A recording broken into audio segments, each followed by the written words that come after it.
welcome everyone to the first podcast of Women in Tech. The future of technology is being shaped by incredible women who are driving innovation, solving complex challenges, and redefining leadership. Today, India is on its bold journey towards global tech dominance, and women make up around 36% of that workforce. We need many more to lead this revolution at scale. It is no longer about representation, but a very important factor in driving innovation, strengthening our economy, and shaping the future of our nation. Women in Tech is aimed to drive real change, a platform that sparks conversation and create opportunities for leadership growth, networking, and learning in order for women to thrive and to lead. We are proud to introduce our August panel on the Women in Tech podcast. Anthony Crasto, he's our Chief Strategy Officer, Deloitte South Asia and President Assurance. Deepa Shishadri, Partner Tech and Transformation and a Cyber Leader for Deloitte South Asia. Anjali Sheikh, she has joined us from US. She's a Deloitte US CIO Experience Leader. And Saloni Roy, she's a partner in tax. A very warm welcome to all of you on this podcast. And maybe to start with, Anthony, I would really like to understand, what does women in tech mean to you? So, Pragati, first of all, thank you very much for getting me on this broadcast, and really honored and privileged to be in this group of exceptional women leaders today, which is there. Uh, you rightly mentioned that today, when you look at women in the workforce, you mentioned 36% of the workforce comprise of women professions, right? We are still not there. But if I look at it over the last few years, there has been a positive growth towards that. Now, as India moves towards its vision of being a Viksit Bharat, and as the entire technology is going to drive the transformation and drive growth within the country and within all our organizations, when we look at women in leadership or women in tech leadership, because it's a technology-driven transformation which is there, we should remember that this is not just a diversity matrix for tick of the box approach which is there. Most importantly, if we look at women professionals, they help solving complex problems. They bring about a very human face or approach towards various topics or issues within the organization, which is there. And hence, it is a matter of strategic importance that organizations have women as part of their leadership programs, have women in the tech business, which is there, because it's not only driving higher innovation. So if we look at various studies, they prove, and there is this historic data points which are there, which say that almost 15 to 20% of higher innovation margins or profitability or financial results are there in organizations which have a strong women workforce which is there, or have women at the leadership, and they comprise a large part of the leadership as well. So it's not only in terms of driving that growth, but it also makes a significant amount of business sense, economic sense as well, to have women in the workforce and women in leadership and women in tech, I would say. No, And absolutely. yeah, and if you look at it, there's one more important fact. You talked about women in workforce, which was 36%. But if you also look at women as in who are promoters in various startups, that percentage also is around about 18 to 20%. Women in SMEs, what do you call as medium and small enterprises, they are also there to about 25%, which is there. So they are shaping the world to come, and this percentage is rising. No, thank you. Thank you, Anthony. I absolutely resonate what you just said. Women in tech is business. We need more and more women in tech. We need more and more in tech, and that's where we need more and more women to join these forces. So Deepa, coming to you, you are already a women in tech. So we would be really keen to understand, what does this mean to you? Pragati, for me, I've always been in the domain of technology and also in the field of cybersecurity. For me, being in this field means driving with purpose, right? For example, today when when I go in an automated car, right? I feel very good to go in an automated car, especially where there is a vehicle testing which is done by our own cyber team, right? We give that kind of a comfort to say that okay, this car is absolutely secure because it has been tested by our own cyber team, right? And we are kind of the purpose for us to do this is to making sure that every passenger who's traveling in that car is secured, right? So for me, it means that when I'm in the field of cybersecurity and in the field of technology, it is about purpose and the change that I can bring to everybody who's using that particular technology. So it's very fascinating for me. Thank you, Deepa. I mean, so well said. Women in tech is also about representation. It's about having a solution, a tech solution for everyone who needs it, and created by just everyone who is there, whether it is men, women, or a very representative workforce. So I think that whole ability of a user-centric product design kind of gets demonstrated this. Thank you, Deepa. And now maybe Saloni, coming to you. You were not women in tech, but now you are a tax partner who is selling tech and ensuring that your clients are ahead of their journey. So, what according to you is women in tech? So, Pragati, thanks so much for inviting me on the panel, and I'm lucky to be here. Yes, with GST being introduced in 2017, GST has used a lot of technology, and there has been a fear about how technology will be used and whether jobs, what is the security of jobs. I can only say that use of technology has brought in efficiencies. Our teams have grown larger. So it's a mix of both. And coming to your question about women in tech, while I don't do tech myself, I do talk to my clients about tech, and clients want to eliminate any human error. So which is why technology becomes important in the conversations. And women, I think I didn't see as many when I started out 30 years ago, but today, and look at this panel itself, we have women leaders in Deloitte, several women leaders and CIOs across.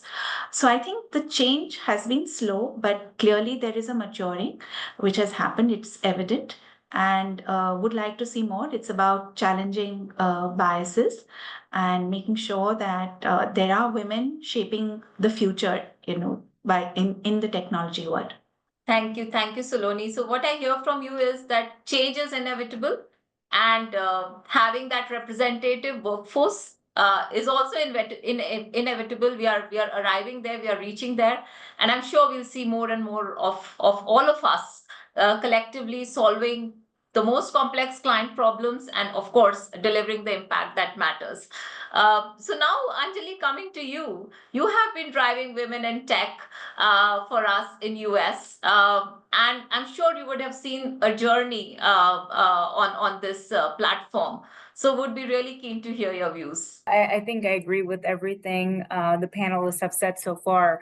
For me, women in tech really is all about community. It is a sense of belonging and support. So for me personally, it's been almost a personal career journey as well, that women in tech and this community and sponsorship and the allies that have shaped my career have given me different career paths. And like Saloni said, technology is pervasive in all of our fields, whether you're a technologist or a non-technologist. I personally am a non-technologist that somehow was lucky and fortunate enough to stumble into technology and now consider myself a technologist. But I think just like our clients, just like consumers in general, we're all going to find ourselves identifying as being technologists in one way or another. Thank you, Anjali, for this. So maybe now, Anthony, I'll come back to you. And since you are our Chief Strategy Officer, I'm sure you see tech now underpinning all of our business strategy. Our business models are changing. The way we are approaching the market is changing. So do you think that there's an urgency now for more and more women leaders to join in tech? And what do you think can be the accelerators which can really push this agenda forward? So absolutely, Pragati. I think the participation of women in tech has to increase, both for the country and as well as for us as an organization. But before I get into as to what needs to be done in relation to that, I would just like to touch upon the also another most important factors. Today, if you look at women, they either influence or they directly are responsible for almost 80% of the consumer spending that takes place. Now, what it means is that they have their perspectives on products, they have their perspectives on how products need to be designed, how they need to be delivered, how they need to be sold within the marketplace. They have a viewpoint on that, which is there, right? And hence this becomes very important that when you have women as part of your workforce, as well as women leaders driving technology which is there, or in the tech sector which is there, they are able to conceive products far more seamlessly uh, than I would say, the men professionals who are there. So one important is the other important fact is also in terms of when we are looking at the economic growth which is there, the more women in the tech sector will help also the economic growth, as I mentioned earlier, which is now, how do we grow that? One is in terms of if we have to get a set of people within the organization, it's important that we work with universities, we work with colleges, where we are able to drive their curriculum, where we are able to incubate certain programs within those universities, where we are able to attract the women in tech, which is there. Like today, if you look at engineers earlier, and if you would go into a room, most of the engineers would be, men, but now that is changing. You have a lot of women engineers in tech who are there, right? And that becomes very important that A, how do we create those programs or facilitate those programs with them where we bring them into the organization? We have gone to various universities, we have gone to various organizations with whom we work and partner on this agenda, which is there. The second most important, if we have to make them successful as women in tech, Pragati, it becomes important that we walk the talk, right? Mentorship can be there, but now we need to change it to more sponsorship. We need to give them opportunities. We need to give them avenues where they are working on certain very strategic initiatives, on certain complex solutions, complex products in technology build, which is there, and give them that huge visibility for large visibility engagements that will help them grow, right? So you need to walk the talk. The other important aspect is also how do you create an entire ecosystem of culture which is there, which provides them a flexible career path, right? Today, no career path is linear, right? It can change. You have to perform different roles. You can do it at different levels. Second, there can be different ways in which you deliver that work as well. So today, if you look at our women professionals, they have a lot of responsibilities which they have, not only professional, but personal and family also. And they have to balance various or juggle various responsibilities which are there. How, as an organization, we can help them through a hybrid working culture, which is there, through a gig platform, which is there, through a returning mother program which is there, that they come back and they work with the organization, right? And I think that is an area where through which we are driving these initiatives which are making a huge amount of difference. In certain practices, we have the returning mother program where we get them back who have left the organization at some point of time, but many of those tech professionals are coming back to work with us, right? Because we are helping them through that journey which is there. And one very important aspect that we see is that if you want uh, women in tech to grow, we need not only engage them, but we need to engage with their families as well and make them more inclusive in their growth process, which is there, right? We need to understand their expectations, their requirements, and then align our policies in line with that. And then you'll see that the uptake taking well in women in tech, which is there. Now, when you come to leadership positions, there again we need to walk the talk, which is there, right? We need to identify those individuals who are there, can be the future women leaders in various areas, and then shape their career paths through various interventions and specific programs which are there, right? We can't just leave it to chance or say that they will come through, but we need to look at that in a different lens and then help them through that journey.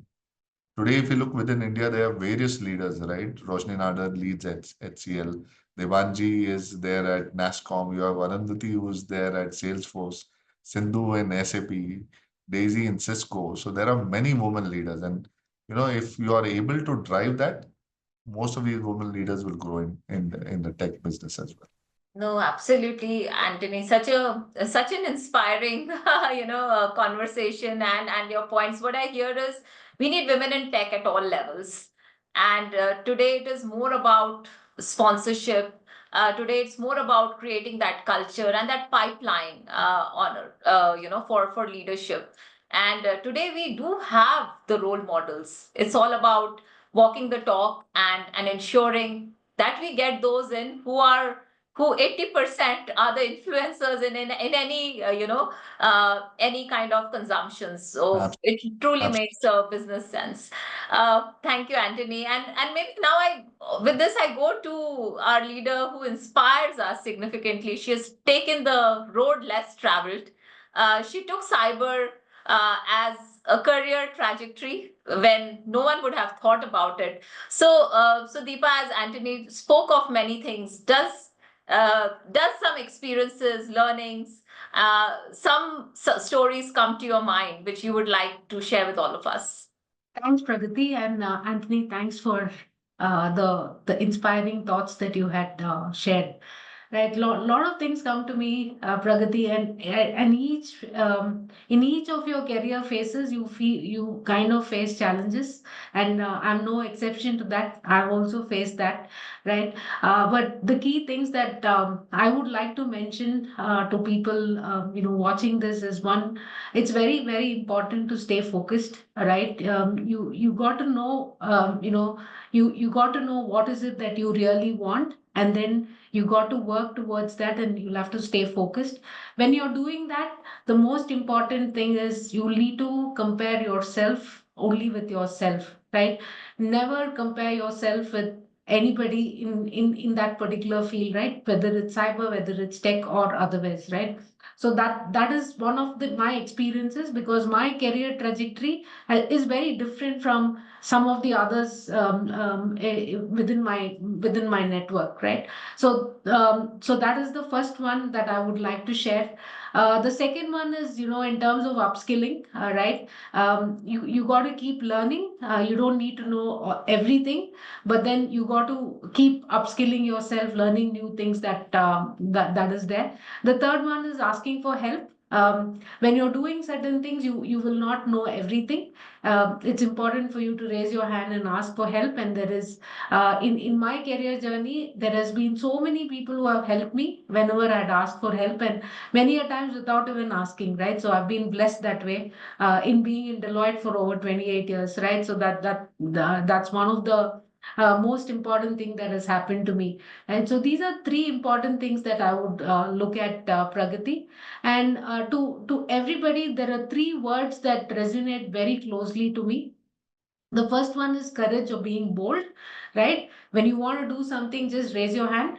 There are multiple roles that I have played. Some of them I've played it well, some of them have not, right? But it's okay. At least I have the satisfaction that I have tried doing a lot of things. So courage, being courageous is that's the first thing. The second one will be in terms of empathy. When you are as a women in tech, as a leader, it is very important for us to be empathetic towards everybody, right? Towards our client, our family, as well as our teams, who kind of make us look good all the time, right? And the third one is resilience. There are many days, I would have thought like, okay, I'm giving up, right? I don't want to do this anymore. But then there is something in me says, no, you can't give up. Just get going, right? So being resilient is the third important thing, Pragati. So that's how I would put in terms of what I have learned in my career journey. No, it's incredible, Deepa. I think what really stuck with me was we have in control the story that we want to make for ourselves. So dream, create that story for yourself because it is your own and no one else's. Guard it with excellence, guard it with resilience, and create an ecosystem. If you need to make that dream come true, ask for help.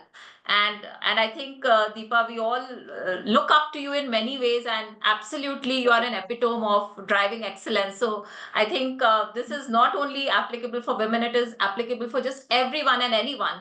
who is Being watching very us. kind to me, Pragati. Thank you. No, thanks a lot, Deepa, for taking out time on this topic. So maybe as we're speaking, I mean, we'll go back to where India is. I think we also dreamt, and now we are on that trajectory. Our country is really making its mark on the global map. We are looking at tech dominance. So Anjali, I really wanted to understand from you. How do you see the India growth story, and what part do you think the Indian CIOs can play in making this story for the world? Yeah, great question. I think, globally, we've seen this story play out. I think the good news for India is, like Anthony said, 40% of your STEM graduates are women. So you already have a leading start than most countries, right? Compared to the US, where I'm from, that number kind of staggers at 27% still. So they do have a pipeline issue still in the US around how many women are even getting into STEM related careers and education. So India does have a head start. The bad news is that you all have the same challenges as the rest of the global countries, which is the leaky pipeline phenomenon, right? That women do tend to drop out at the mid-manager level. So you don't see as many women in the C-suite ranks or the leadership roles. And that is particularly important because women need to feel like they have a role model. They have a Deepa to look up to in terms of I can make my career work here or at any organization as well. And they don't just stall out at the mid manager level, for example. So when it comes to CIOs, whether men or women, I think what Deepa said is very important. Leading with empathy, being a true ally, and being an ally doesn't mean that only men are allies to women and women are not allies to women. I think allyship goes a long way in this equation because it's sponsorship has its place, but allyship takes it to a different level in the sense that you are leading with that empathy. You are being an advocate for somebody when maybe they're not in the room. So your voice carries a lot more weight when you are showing up to sponsor a woman in your organization.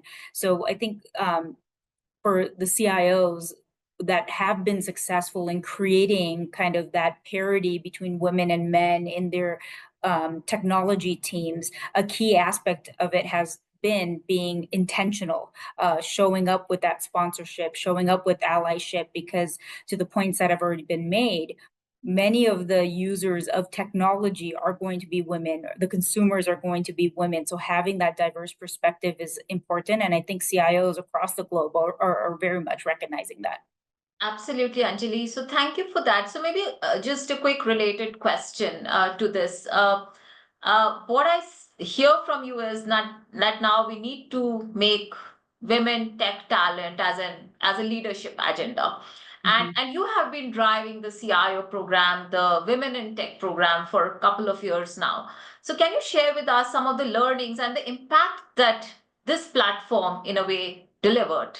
Yeah, I go back to community, Prakati, what I said in my intro, what women in tech means to me. It's that community and the sharing of stories, sharing of how did I get to the role that I'm in, what were kind of the challenges that I faced is such a critical component of it. So, for in the US, for example, we partner with T200, which is a women in tech organization. And I'm very proud to say they're kind of a women CIO led organization that has the mission of really fostering more women in all levels of the talent pipeline. So community matters. What Deepa said around upskilling, training, retraining women, whether they come from a technology background, whether they've dropped out of their career for a while and are looking to get back into the workforce, that matters. And then I'll end with where I started in my last question is empathy. Like there's no greater substitute for actually caring, putting yourself in somebody else's shoes. So I think all of the efforts that we've done around women in tech and the women CIO community in the US very much anchor on those pillars of connecting as a community, paying it forward, helping one another learn and stay ahead of the curve as well. Thanks, Anjali. I think the one keyword that I took is all about community and connections. And I think this is the time where it holds such huge relevance. We are talking of AI, Gen AI, agentic. The nature of work is changing, and it would more be about how we collaborate, what are the softer skills we bring to the table, and ensure that we work together to solve these problems. So I think with this, Saloni, I would really like to kind of ask you that trust and empathy are today becoming one of the pillars of the way we work within our teams as well as for the clients. You are a tax partner who's taking these tech solutions to your clients. Uh, so there has to be a match of being bold and being responsible together. And then, of course, we are looking at a more representative team. So Solali, how are you tackling this balance, and what are you doing, within your teams? We'll be very keen to hear. Good point, Pragati. Thanks for asking this question. I think trust and empathy goes beyond tech. I think it is all invasive that we need to adopt it in our lives, in our work lives, and of course beyond. But trust is key, and that requires transparency, honesty. Yes, I can also be candid that there was a sense of a fear, with tech, what happens to work and employees? Do we have a future? So from that perspective, I think we need to have a very balanced approach. We need to adopt tech. There is, it's only going to bring in efficiencies, but we also need to, look at how do we do our work better and in different ways. So I can share with you that in our tax team now, we have a separate team focusing on technology and compliances. So tech is used essentially for AI, for routine matters, and for other matters where there is, a requirement which is of a superior intellect level. You need to have, the human, the advisory aspect, which needs to be done by another team. And saying that, tech, even the coding, it requires another skill. So we have different teams that specialize in tech and different teams that do work in advisory. So we have divided those teams, and I think it's a balance that emerges. And trust is to, I think we need to trust the process that we all are working towards getting a good solution, a balanced solution that works for all. And I do believe that it is about educating, being transparent, and at the same time also being aware that we cannot hold ourselves back. You look at the time, I mean, I look at, again, I'm going to go back to the 30 years when I started work. We didn't have laptops, and then we had fax machines and telex machines. Those things, I mean, fax machines are still there, telegrams also, these things have all been phased out. It's a much better world, but we're all working, we're all employed. It's a different world altogether. We're communicating, and that's how it's going to be.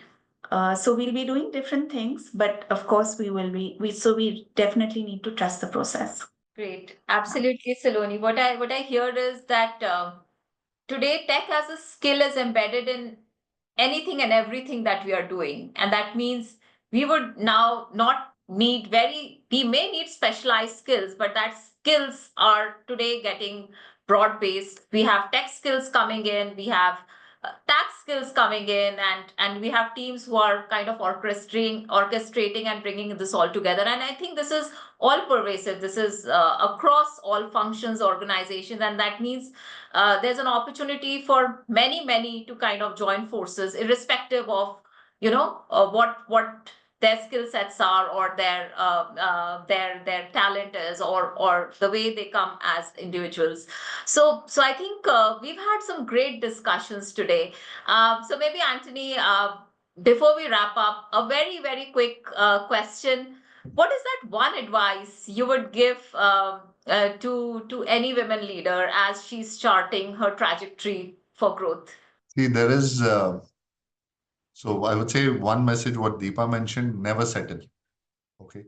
Because today you have to be courageous and you have to be bold. She rightly mentioned that. And that's very important, right? The organization is there to support you. But unless you have that belief that you are going to be that achiever, things won't change. So have that belief in yourself and have that courage to take those bold steps which are there and never settle. Okay. Never settle.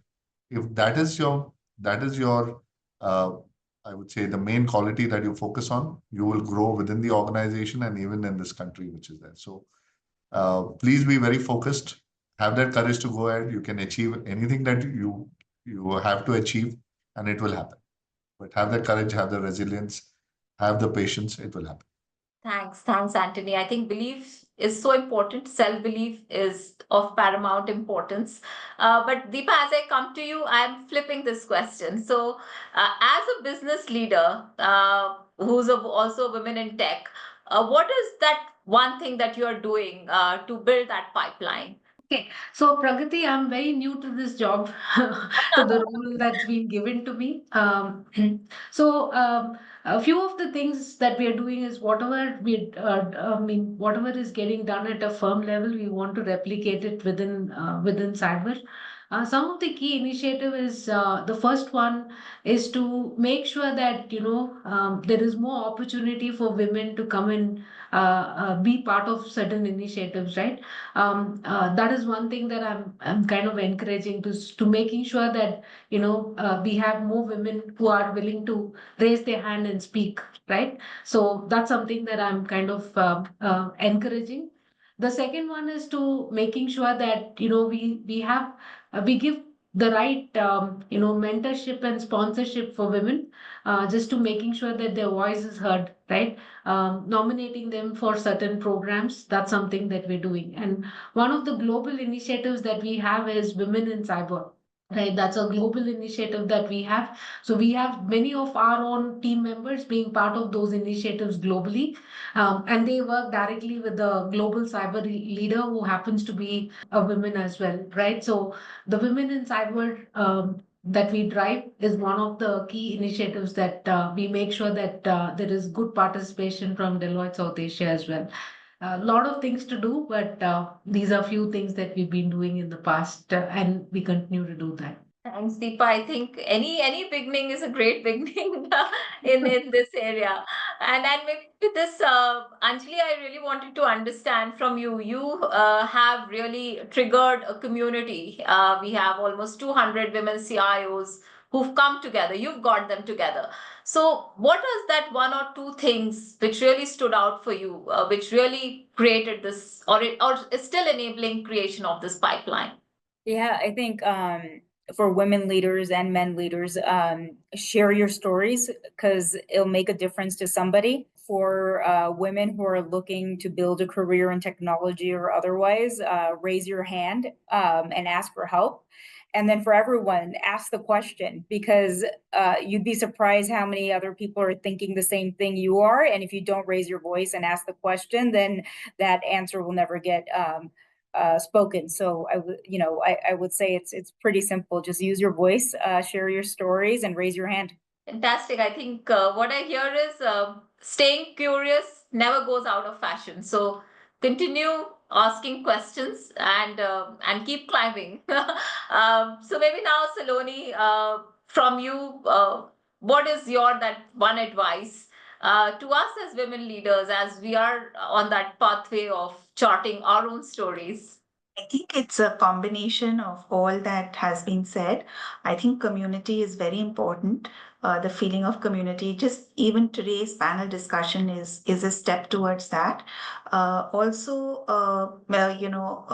organizations, while they recruit women, it's good to even mentor, sponsor, give opportunities to women to take decisions, to be in roles where they can make a difference.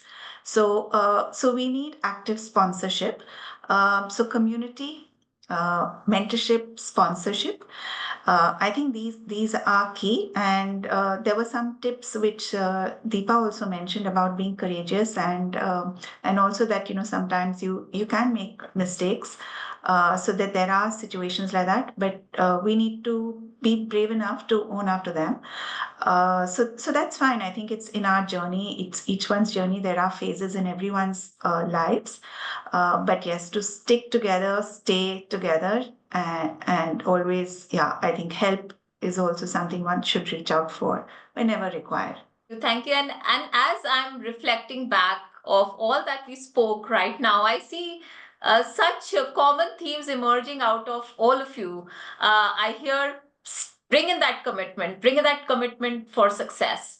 Uh, be courageous to stay the course. And the third thing which I heard was, as we say, lift as we climb.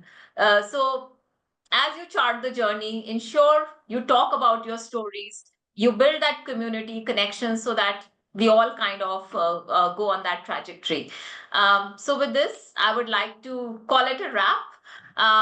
I feel so motivated, so inspired right now. And thank you so much, our leaders, to have found time for this. Very, very appreciate.